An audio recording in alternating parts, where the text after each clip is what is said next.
Violence and racism were the reality of the colonial experience, and no wonder that the sun never set on the British Empire, because even God couldn't trust the English in the dark. By the end of the 19th century, the fact is that India was already Britain's biggest cash cow, the world's biggest purchaser of British goods and exports, and the source of highly paid employment for British civil servants. We literally paid for our own oppression. There was reference to democracy and rule of law.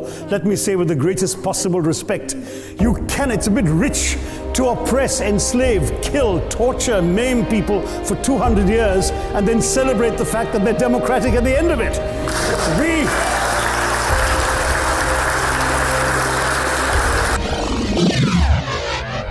India's share of the world economy when Britain arrived on its shores was 23%. By the time the British left, it was down to below 4%. Why? Simply because India had been governed for the benefit of Britain.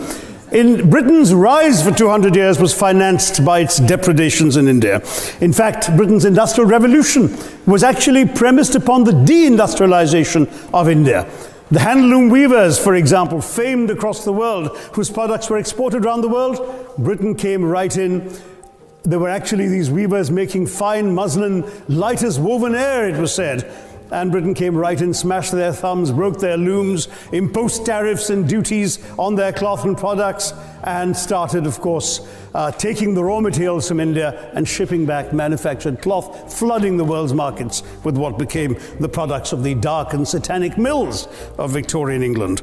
That meant that the weavers in India became beggars, and India went from being a world-famous exporter of finished cloth into an importer, went from having 27% of world trade to less than 2%. Meanwhile, colonialists like Robert Clive bought their rotten boroughs in England on the proceeds of their loot in India, while taking the Hindi word loot into their dictionaries as well as their habits.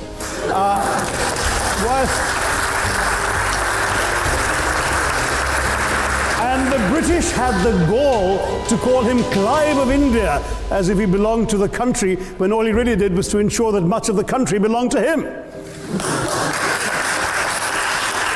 By the end of the 19th century, the fact is that India was already Britain's biggest cash cow, the world's biggest purchaser of British goods and exports, and the source of highly paid employment for British civil servants. We literally paid for our own oppression.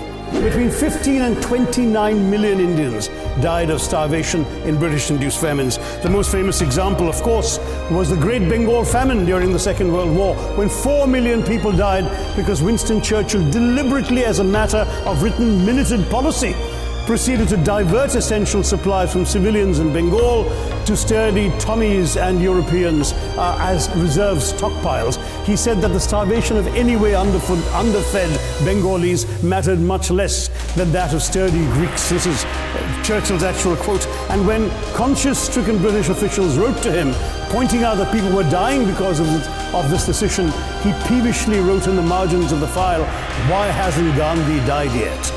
So all notions that the British were trying to do their colonial enterprise out of enlightened despotism to try and bring the benefits of colonialism and civilization to the benighted heathen. I'm sorry, Churchill's conduct in 43 simply one example of many that gave a lie to this myth. As others have said on the proposition, violence and racism were the reality of the colonial experience, and no wonder that the sun never set on the British Empire, because even God couldn't trust the English in the dark.